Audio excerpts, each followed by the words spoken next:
महाभारत अर्जुनाभिगमन पर्व अध्याय 22 से 25।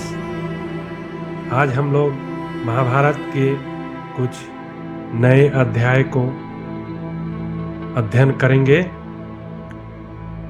पांडवों का द्वैत वन में जाने के लिए उद्यत होना और प्रजावर की व्याकुलता। वैशंपायन जी कहते हैं, जन्मेजय, यदुकुल के अधिपति भगवान श्री कृष्ण के चले जाने पर युधिष्ठिर, भीमसेन, अर्जुन, नकुल, सहदेव, द्रौपदी और पुरोहित धौम्य उत्तम घोड़ों से जुते हुए बहुमूल्य रथों पर बैठे। फिर भूतनाथ भगवान शंकर के समान सुशोभित होने वाले वे सभी वीर एक साथ दूसरे वन में जाने के लिए उद्यत हुए। वेद वेदांग और मंत्र के जानने वाले ब्राह्मणों को सोने की मुद्राएं, वस्त्र तथा गौएं प्रदान करके उन्होंने यात्रा प्रारंभ की। भगवान श्री कृष्ण के साथ 20 सेवक अस्त्र शस्त्रों से सुसज्जित हो धनुष, तेजस्वी बाण, शस्त्र, ड्रोरी, यंत्र और अनेक प्रकार के सहायक लेकर पहले ही पश्चिम दिशा में स्थित द्वारिकापुरी की ओर चले गए थे। तदनंतर सारथी इंद्रसेन राजकुमारी सुभद्रा के वस्त्र आभूषण धायोत्था दासियों को लेकर तुरंत ही रथ के साथ द्वारिकापुरी को चल दिया।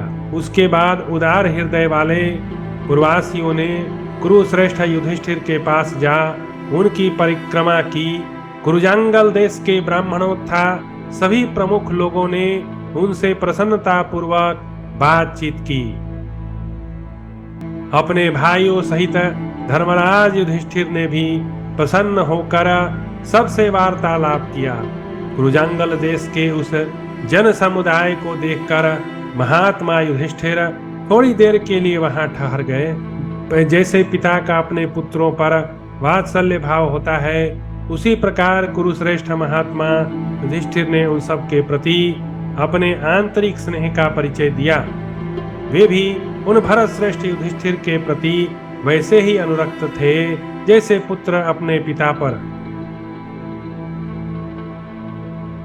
उस महान जन समुदाय के लोग कुरुकुल के प्रमुख वीर युधिष्ठिर के पास जा उन्हें चारों ओर से घेर कर खड़े हो गए। राजन, उस समय उनके मुख पर आंसुओं की धारा बह रही थी और वे वियोग के भय से हो हा नाथ, हा धर्म, इस प्रकार पुकारते हुए कह रहे थे। कुरुवंश के श्रेष्ठ अधिपति, प्रजाजनों पर पिता का सा स्नेह रखने वाले धर्मराज युधिष्ठिर हम सब पुत्रों, पुरवासियों तथा समस्त देशवासियों को छोड़कर अब कहाँ चले जा रहे हैं? क्रूर बुद्धि धृतराष्ट्र पुत्र दुर्योधन को धिक्कार है। सुबल पुत्र शकुनी था। पाप पूर्ण विचार रखने वाले कर्ण को भी धिक्कार है। जो पापी सदा धर्म में तत्पर रहने वाले आपका इस प्रकार अनर्थ करना चाहते हैं। जिन महात्मा ने स्वयं ही पुरुषार्थ करके महादेव जी के नगर कैलाश की सी सुषमा वाले अनुपम इंद्रप्रस्थ नामक नगर को बसाया था, वे अचिंत्य कर्मा धर्मराज युधिष्ठिर अपनी उस पुरी को छोड़कर अब कहाँ जा रहे हैं? महामना मय दानव ने देवताओं की सभा के समान सुशोभित होने वाले जिस अनुपम सभा का निर्माण किया था, देवताओं द्वारा रक्षित देवमाया के समान उस सभा का परित्याग करके धर्मराज युधिष्ठिर कहाँ चले जा रहे हैं? धर्म अर्थ काम के ज्ञाता उत्तम पराक्रमी अर्जुन ने उन सब प्रजाजनों को संबोधित करके उच्च स्वर से कहा, राजा युधिष्ठिर, इस वनवास की अवधि पूर्ण करके शत्रुओं का यश छीन लेंगे। आप लोग एक साथ या अलग अलग श्रेष्ठ ब्राह्मणों, तपस्वियों तथा धर्म अर्थ के ज्ञाता महापुरुषों को प्रसन्न करके उन सब से प्रार्थना करें जिससे हम लोगों के अभीष्ट मनोरथ की उत्तम सिद्धि हो। राजन, अर्जुन के ऐसा कहने पर ब्राह्मण तथा अन्य सब वर्ण के लोगों ने एक स्वर से प्रसन्नतापूर्वक उनकी बात का अभिनंदन किया तथा धर्मात्माओं में श्रेष्ठ युधिष्ठिर की परिक्रमा की। तदनंतर सब लोग कुंती पुत्र युधिष्ठिर, भीमसेन, अर्जुन, द्रौपदी तथा नकुल सहदेव से विदा ले एवं युधिष्ठिर की अनुमति प्राप्त करके उदास होकर अपने राष्ट्र को प्रस्थित हुए।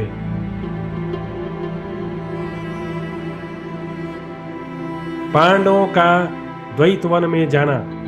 अध्याय 24। वैशंपायन जी कहते हैं, जन्मेजय, तदनंतर प्रजाजनों के चले जाने पर सत्य प्रतिज्ञा एवं धर्मात्मा कुंती नंदन युधिष्ठिर ने अपने सब भाइयों से कहा, हम लोगों को इन आगामी 12 वर्षों तक निर्जन वन में निवास करना है।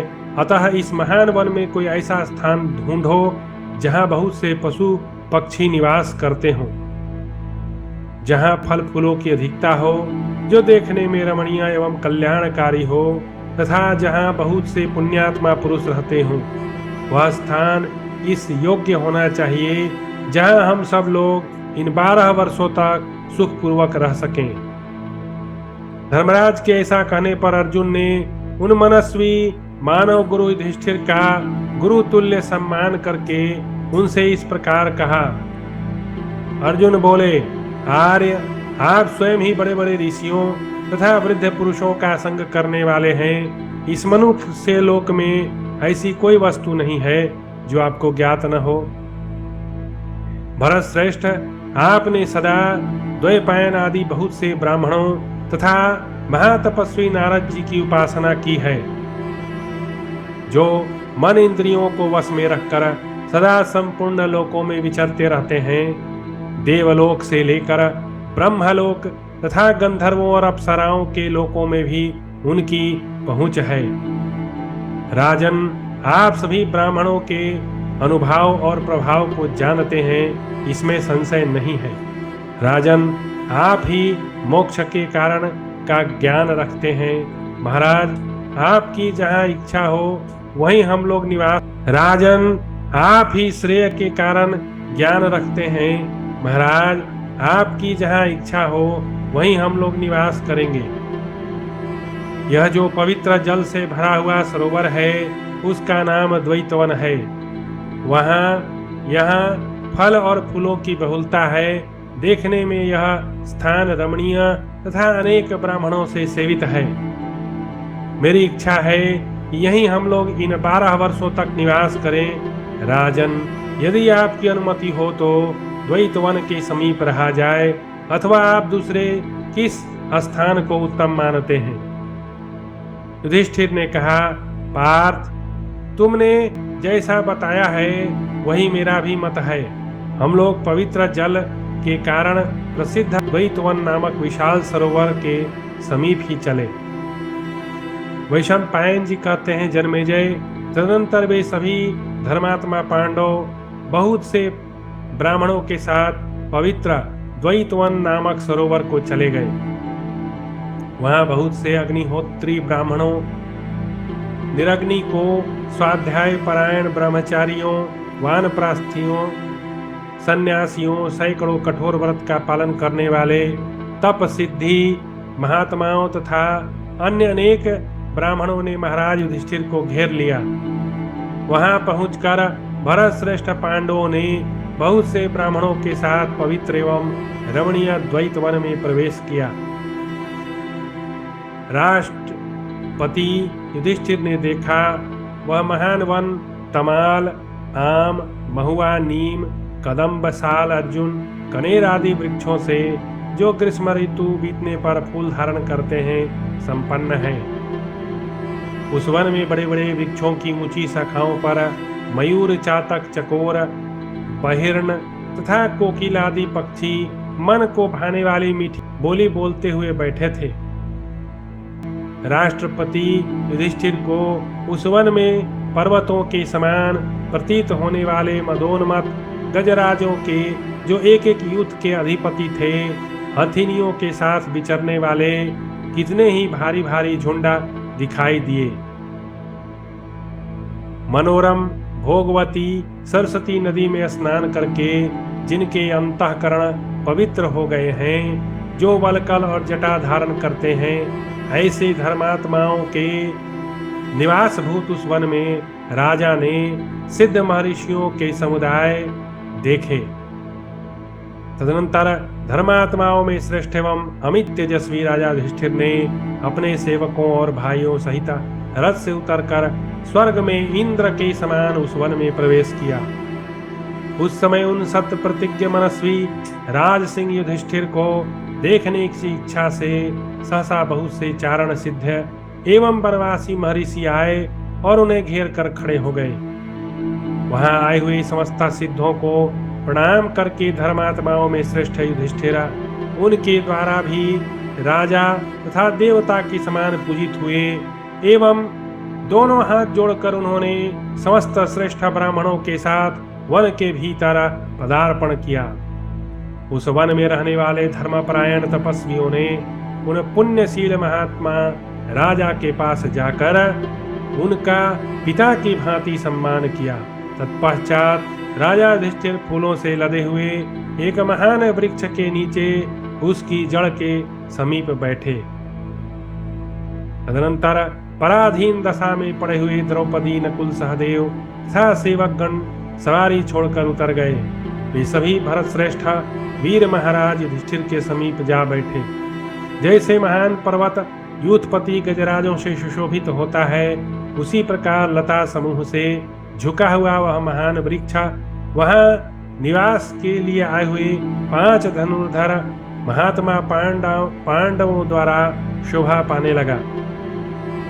तो हमने इस कथा में देखा महाराज युधिष्ठिर, यह तय बात थी कि महाराज युधिष्ठिर का सारा धन दुष्ट शकुनी कपट करके उनसे सारा जब्त कर लिया, लेकिन उसके बावजूद भी जहां भी युधिष्ठिर जाते थे उनके पीछे पीछे प्रजा का हुजूम चलता था और वे लोग युधिष्ठिर को अपना राजा मानते थे। तो यह बात सिद्ध हुआ कि जो धर्म के मार्ग पर चलता है, सत्य के मार्ग पर चलता है, वह जंगल में भी रहे तो वह राजर्षि की तरह जीवन व्यतीत करता है। अतः इस कथा के प्रसंग से हमें यही समझ आता है कि हमें जीवन में चाहे विकट से विकट परिस्थिति आ जाए, मनुष्य को 2 चीज कभी नहीं छोड़ना चाहिए। एक सत्य का मार्ग और दूसरा धर्म का मार्ग। धर्म को निभाने के लिए महाराजा हरिश्चंद्र ने अपना राज्य, अपना पुत्र, अपनी पत्नी, अपना सर्वस्व और क्या कहें, उन्होंने एक चांडाल का दासत्व भी जो है स्वीकार किया। यही कथा राजा शिवी की है, जिन्होंने धर्म की रक्षा के लिए अपने शरीर के मांस को काट काट कर जो है पक्षी को अर्पित किया। तो धर्म से बड़ा कोई नहीं है। धर्म जहाँ होता है वहीं सत्य होता है। तो धर्म का मार्ग जो है सदैव मनुष्य का कल्याण करने वाला होता है, परंतु आज के कलियुगी लोग इस बात को समझते नहीं और पाखंड करते हैं और अपने मनगढ़ंत धर्म जो है रच लेते हैं, शास्त्रों की बात नहीं मानते और अपने मन में जो भी कपोल कल्पित बातें आती हैं उनको सत्य मानकर और अपना पूरा जीवन नष्ट करते हैं। मनुष्य जब गर्भ से बाहर आता है, गर्भ में तो अंधकार में रहता ही है, गर्भ के बाहर भी वह अंधकार का ही जीवन जीता है। यदि उसने शास्त्र रूपी चश्मा अपने आँख पर नहीं लगाया तो वह एक अंधकार का ही जीवन जीता है। शास्त्र जो है वह मार्गदर्शक है, क्योंकि शास्त्र जो है वह अनुभव है, वह अनुभव ज्ञान है। हमारे ऋषि मुनियों ने बहुत अखंड तपस्या करके उन अनुभवों को लोगों पे कृपा करने के लिए उसे लिख दिया, ताकि लोग उसे पढ़कर अपने जीवन में प्रकाश फैलाएं। तो शास्त्रों के बिना जो जीवन जीता है वह एक अंधकार का जीवन जीता है, क्योंकि शास्त्र जो है अनुभव पर आधारित होता है। वेद जो है वह भी अनुभव ज्ञान है, वह भगवान के श्वास से प्रकट हुआ है, लेकिन उसको ऋषि मुनियों ने अनुभव किया और अनुभव करके उस श्रुति ज्ञान को लिख दिया, ताकि हम जैसे मूढ़ जीव उसको पढ़कर अपना कल्याण करें। अतः शास्त्र को पढ़ना अति आवश्यक है। भले ही शास्त्र आपकी समझ में आए चाहे ना आए, लेकिन उसे आप पढ़ने का विचार कभी न छोड़ें, उसे पढ़ते रहें। बहुत सारी चीज़ें शास्त्रों में ऐसी दी हुई हैं जो हमारी समझ के, हमारी बुद्धि और प्रज्ञा के बाहर है, लेकिन यदि आप पर भक्तों की कृपा, भगवान की कृपा, गुरु की कृपा किसी तरह से हो गई तो आप सारे शास्त्रों के सार को जान जाएंगे। इसलिए शास्त्र को प्रत्येक दिन पढ़ना चाहिए। भगवान श्री कृष्ण ने गीता में 4 तरह के यज्ञ बताए। उसमें पहला द्रव्य यज्ञ, फिर भगवान ने बताया योग यज्ञ। एक तो द्रव्य रूपी यज्ञ होता है, द्रव्य से जो है आप लोगों की सहायता करें तो वह एक यज्ञ हुआ। और दूसरा जो है वह योग यज्ञ है, तो भगवान से जो योग होता है वह भी एक यज्ञ है, उसको करें। और एक यज्ञ के बारे में भगवान और बताए, वह है तप यज्ञ, तपस्या। तपस्या क्या है? ये हमारे जो शरीर में मन रूपी भुजंग बैठा है, इसने भोग कर करके अपने सारे दिव्य ज्ञान को लुप्त कर लिया है। तो जब आप अपने आप को सुधारने के लिए सत्य के मार्ग पर, धर्म के मार्ग पर चलेंगे, तो आपका यह भुजंग रूपी मन आप पर चोट करेगा, आपको बाधा पहुंचाएगा। तपस्या यही है कि मन में उठने वाले सारे भोगों को नष्ट करने के लिए वह जो विकार पैदा करता है मन, उसको सहन करे। भगवान ने भगवत गीता के 2 अध्याय के 14वें श्लोक में कहा है, मात्रा स्पर्शास्तु कौन्तेय शीतोष्ण सुख दुःखदाः आगम पायो नित्या तामति तिच्छस्व भारत। अर्थात जो सुख दुख है वह जाड़े और बरसात की तरह है, गर्मी और बरसात की तरह है, जाड़े और बरसात की तरह है। वह आता है और जाता है, तो उसको सहन करना चाहिए। तो सबसे बढ़िया तपस्या क्या है? मन में उठने वाले विकारों को दमन करना, दमनकारी नीति से उनको नष्ट करना, क्योंकि बिना दमन किए ये कभी नष्ट नहीं होने वाले हैं। भोग करने से यह अग्नि में घी देने के जैसे ये बढ़ते चला जाता है। ये कभी आवृतम ज्ञान में तेना ज्ञानिना नित्य वैरिणाम काम रूपेण कौन्तेय दुष्पुरेण नलेन च। भगवान ने कहा है कि यह जो जीव है, भोग ने जीव के ज्ञान को आवृत कर लिया है, और भोग भोगने से वह भोग शांत नहीं होता, वो बिल्कुल अग्नि में घी डालने की भांति दिनों दिन बढ़ता ही चला जाता है। वो राजा ययाति की कहानी हम लोग जानते हैं, और उन्होंने भी एक गाथा गाई है महाभारत में कि एक मनुष्य को इस पृथ्वी पर पाए जाने वाले सारे पशुधन, गौधन, सारे द्रव्य, सारी स्त्रियां और जितने भी स्वर्ण हैं, वह एक मनुष्य को भी तृप्त नहीं कर सकते हैं। तो इससे हम अनुमान लगा सकते हैं कि इस मन को कभी तृप्त नहीं किया जा सकता है। इस मन को तृप्त किया जा सकता है भगवान की कथा पढ़ के, भगवान की कथा में अनुराग करके इसको नष्ट किया जा सकता है। और जब तक यह मन नष्ट नहीं होगा, आपका संसार का चक्र रुकने वाला नहीं है, बार बार गर्भ में आपको डाला जाएगा। संसार चक्र को रोकने का एक ही उपाय है, भगवान की कथा में मन लगाइए। कथा के द्वारा इस मन के प्रवाह को रोकिए। मन जो है आप वास्तव में कुछ भी नहीं करते, सब आपका मन जो है कर रहा है, वह प्री प्रोग्राम्ड है।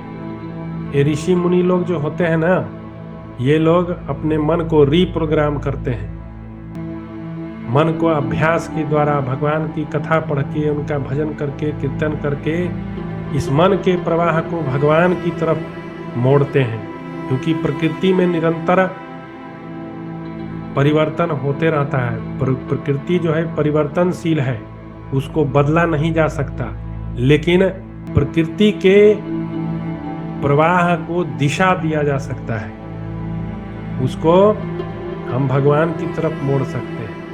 भगवान में लग जाए तो परम कल्याण हो जाए, और संसार में लगे तो संसार चक्र की आवृत्ति बार बार होते रहे।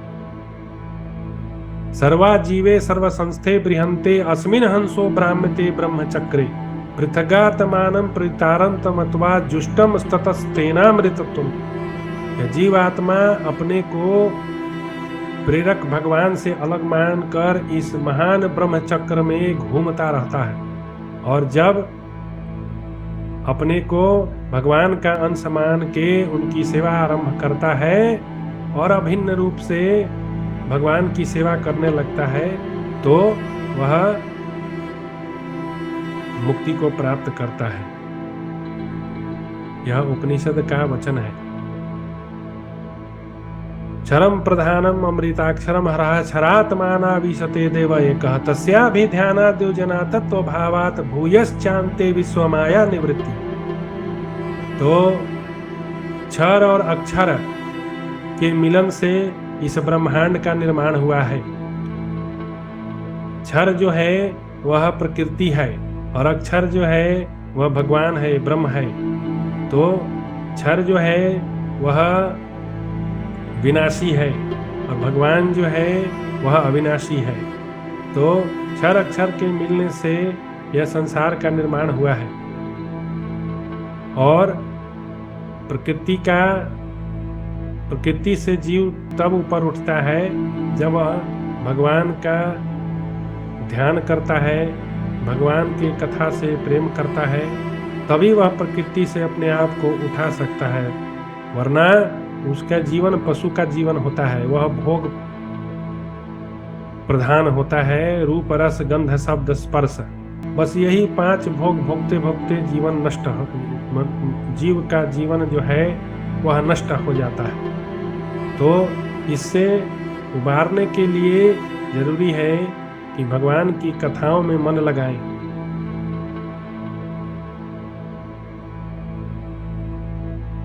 अब आगे की कथा को बढ़ाते हैं। महर्षि मार्कंडेय का पांडवों को धर्म का आदेश देकर उत्तर दिशा की ओर प्रस्थान। अध्याय 25।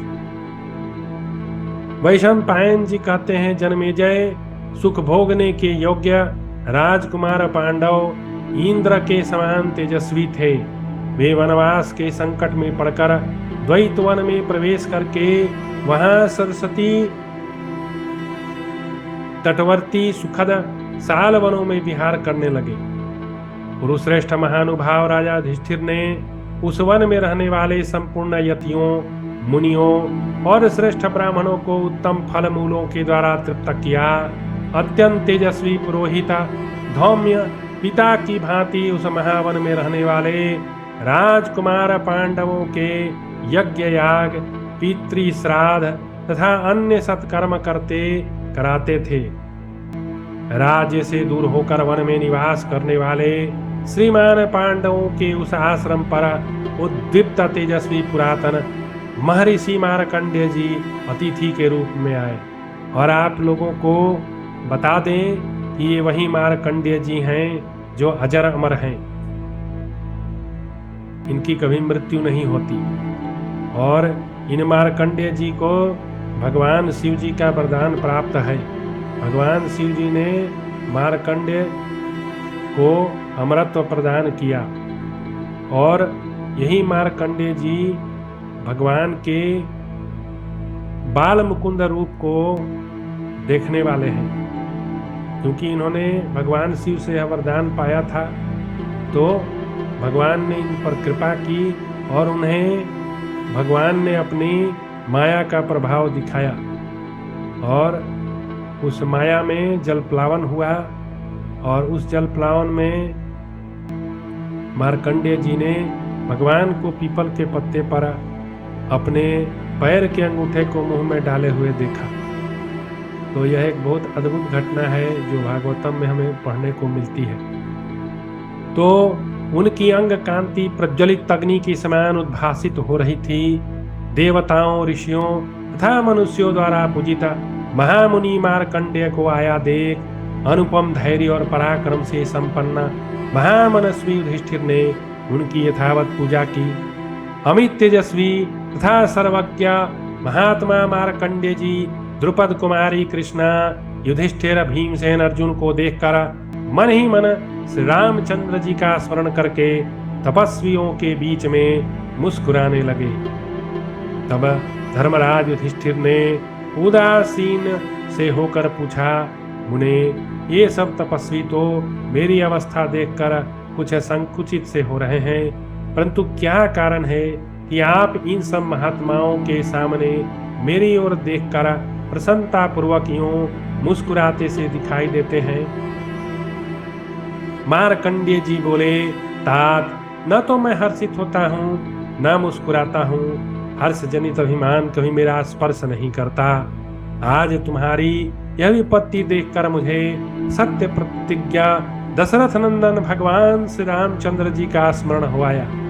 अब सोचिए महात्मा युधिष्ठिर कितने पवित्र थे कि मार्कंडेय जी जैसा महामुनि युधिष्ठिर जी को देखकर उन्हें भगवान श्री रामचंद्र जी का स्मरण हो आया। सोचिए कितने उच्च कोटि के मनुष्य थे महाराजा युधिष्ठिर, इसका हम अनुमान भी नहीं लगा सकते। तो कुंती नंदन प्राचीन काल की बात है, राजा रामचंद्र जी भी अपने पिता की आज्ञा से ही केवल धनुष हाथ में लिए लक्ष्मण के साथ वन में निवास एवं भ्रमण करते थे। उस समय ऋष्यमुख पर्वत के शिखर पर मैंने ही उनका भी दर्शन किया था। दशरथ नंदन श्री राम सर्वथा निष्पाप थे। इंद्र उनके दूसरे स्वरूप थे। वे यमराज के भी नियंता, नमूची जैसे दानवों के नाशक तो थे, तो भी उन महात्मा ने पिता की आज्ञा से अपना धर्म समझकर वन में ही निवास किया। जो इंद्र के समान प्रभावशाली थे, जिनका अनुभव महान था तथा जो युद्ध में सर्वदा जय थे, उन्होंने भी संपूर्ण भोगों का परित्याग करके वन में निवास किया। इसलिए अपने को बल का स्वामी समझकर अधर्म नहीं करना चाहिए। नाभाग और भगीरथ आदि राजाओं ने भी समुद्र पर्यंत पृथ्वी को जीतकर सत्य के द्वारा उत्तम लोकों पर विजय पाई। इसलिए तात अपने को बल का स्वामी मानकर अधर्म का आचरण कभी नहीं करना चाहिए। नरश्रेष्ठा, काशी और करुष देश के राजा अलर्क को सत्य प्रतिज्ञा संत बताया गया है। उन्होंने राज्य और धन त्याग कर धर्म का आश्रय लिया है। अतः अपने को अधिक शक्तिशाली समझकर अधर्म का आचरण नहीं करना चाहिए। मनुष्यों में श्रेष्ठ कुंती कुमार विधाता ने पुरातन वेद वाक्यों द्वारा जो अग्निहोत्र आदि कर्मों का विधान किया है, उसका समादर करने के कारण ही साधु सप्तर्षि गण देवलोक में प्रकाशित हो रहे हैं। अतः अपने को शक्तिशाली मानकर कभी अधर्म का आचरण नहीं करना चाहिए। कुंती नंदन महाराज युधिष्ठिर पर्वत शिखर के समान ऊंचे और बड़े बड़े दांतों वाले इन महाबली गजराजों की ओर तो देखो, ये भी विधाता के आदेश का पालन करने में लगे हैं। इसलिए मैं शक्ति का स्वामी हूं, ऐसा समझकर कभी अधर्म आचरण न करें। नरेंद्र देखो, ये समस्त प्राणी विधाता के विधान के अनुसार अपनी योनि के अनुरूप सदा कार्य करते रहते हैं। अतः अपने को बल का स्वामी समझकर अधर्म न करें। कुंती नंदन, तुम अपने सत्य, धर्म, यथा योग्य बर्ताव तथा लज्जा आदि सद्गुणों के कारण समस्त प्राणियों से ऊंचे उठे हुए हो। तुम्हारा यश और तेज अग्निथा सूर्य की समान प्रकाशित हो रहा है। महानुभाव नरेश, तुम अपनी प्रतिज्ञा के अनुसार इस कष्ट साध्य वनवास की अवधि पूरी करके कौरवों के हाथ से अपनी तेजस्विनी राज लक्ष्मी को प्राप्त कर लोगे। वैशंपायन जी कहते हैं, जन्मेजय, तपस्वी महात्माओं के बीच में अपने सुहृदों के साथ बैठे हुए धर्मराज युधिष्ठिर से पूर्वोक्त बातें कहकर महर्षि मार्कंड्य धौम्य एवं समस्त पांडवों से विदा ले उत्तर दिशा की ओर चल दिए। इस प्रकार श्री महाभारत वन पर्व के अंतर्गत अर्जुनाभिगमन पर्व में द्वैत वन प्रवेश विषयक 25वां अध्याय पूरा हुआ। तो इस तरह से हमने देखा कि मार्कंडेय मुनि ने जब महाराजा युधिष्ठिर को देखा तब उनके मन में श्री रामचंद्र जी के वनवास की स्मृति जो है वह आ गई और मार्कंडेय जी ने युधिष्ठिर को यही शिक्षा दी कि तुम सदैव धर्म का पालन करो। बल से उन्मत्त लोग हो जाते हैं, बल पाकर लोग जो है बल के ऊपर से अपना नियंत्रण खो देते हैं। आप देखिए महाराजा श्री रामचंद्र जी कितने बलशाली थे, लेकिन वे भी पिता की आज्ञा को मानते हुए वन में निवास किए। उनके पास बल का अथाह भंडार है, लेकिन बलवान होते हुए भी उन्होंने तपस्वियों का सा जीवन व्यतीत किया। और यही नहीं, प्रकृति में जितने भी जीव जंतु हैं सब अपनी अपनी प्रकृति के अनुसार कार्य में लगे हुए हैं। मनुष्य को कभी भी अपने बल का अहंकार नहीं करना चाहिए, क्योंकि बल किसी का आज तक रहा नहीं है, वह एक न एक दिन नष्ट हो जाता है। क्योंकि समय सबसे बलवान है, समय सबके बल को, आयु को, यौवन को, धन को, सब कुछ अपहरण कर लेता है। जैसा कि शंकराचार्य जी ने कहा, माँ कुरु धनजन यौवन गर्वम हरति निमेषा कालः सर्वम माया मयमिदम अखिलम हित्वा ब्रह्म पदम तु प्रविश विदित्वा। तो एक क्षण में जो है सारा धन जन यौवन सब कुछ नष्ट हो जाने वाला होता है। तो इसलिए मनुष्य को कभी गर्व नहीं करना चाहिए, उसको अपने बल का अभिमान नहीं करना चाहिए। यदि उसके पास बल है, शक्ति है, सामर्थ्य है, तो वह भगवान की कृपा माननी चाहिए। भगवान की कृपा मान के उसे संसार में, संसार की सेवा में लगाना चाहिए। तो फिर यहाँ आज की कथा समाप्त होती है और इसके बाद हम लोग महाभारत की आगे की कथा को देखेंगे कि आगे फिर क्या होता है। और महाभारत की कथा को अक्षरशः पढ़ने के पीछे मेरा मकसद यही है कि अभी तक हमारे भारतवर्ष में महाभारत के ऊपर अनेकों तरह के जो है सीरियल बने हैं, अनेक तरह की लोक कथाएं कहते हैं, और मैं देखता हूँ कि वह त्रुटियों से भरा हुआ है। उसमें तरह तरह के मनगढ़ंत बातों को लिखा गया है। और यह जो मैं महाभारत पढ़ता हूँ, यह महाभारत पूर्ण रूप से गीता प्रेस के द्वारा प्रकाशित है और सारे मंत्रों का अनुवाद जो है वो बड़े ही सधे हुए महात्माओं ने किया है। और अक्षरशः वेद व्यास के द्वारा लिखी हुई महाभारत है। इसीलिए जो सच्ची घटना है मैं उसको प्रकाशित करना चाहता हूँ, ताकि लोग जो है वह भ्रम से बचे रहें और सच्ची बात को जाने वास्तव में क्या हुआ था। वैसे आजकल एक प्रचलन हो गया है कि लोग जो है YouTube का सब्सक्राइबर बनाने के लिए तरह तरह के मनगढ़ंत कहानियाँ बनाकर लोगों को भ्रमित करते हैं। लेकिन मेरा यह निश्चय है कि मनुष्य को सत्य के साथ संपर्क रखना चाहिए। जो वास्तविक घटना है उसको जानना चाहिए, क्योंकि वही हमारा कल्याण करने वाला है। कपोल कल्पित बातों से ना किसी का आज तक कल्याण हुआ है, ना होने वाला है। वह सब मानसिक तौर से आपको लाभ पहुंचा सकता है, लेकिन वह आत्मा के स्तर पर आपका कुछ भी कल्याण नहीं करने वाला है। अतः आप वास्तविक कथा को पढ़ें, वास्तविक कथा को जानें। और मैं अभी इस सीरीज में महाभारत को प्रकाशित कर रहा हूँ अपने संभाषण के द्वारा, और आगे आने वाले समय में भी मैं रामायण जो वाल्मीकि के द्वारा लिखी गई है, उसके बाद 18 पुराण, उसके बाद उपनिषद, मैं सारे ग्रंथों का अक्षरशः जो है अपने श्रोताओं तक लाऊंगा। आप इसे देखें और लाभ उठाएं।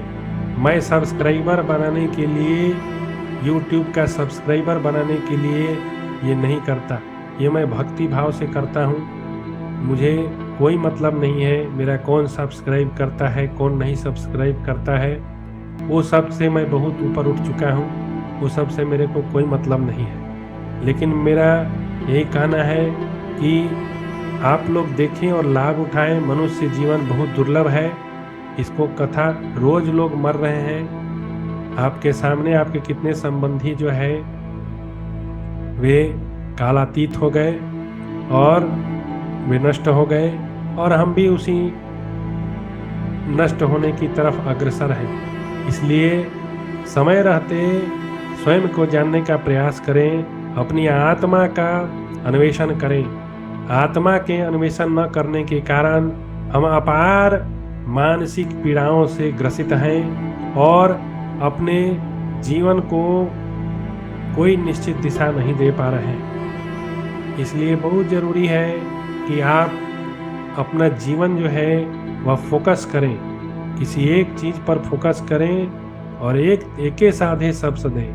एक जिसने साध लिया उसने सब कुछ साध लिया। एक भगवान, श्री भगवान को जान लिया तो इस सृष्टि में कुछ भी जानने के लिए बाकी न रहा। और भगवान जाने जाते हैं निरंतर उनकी भक्ति, उनका चिंतन करने से ही वे प्रकाशित होते हैं।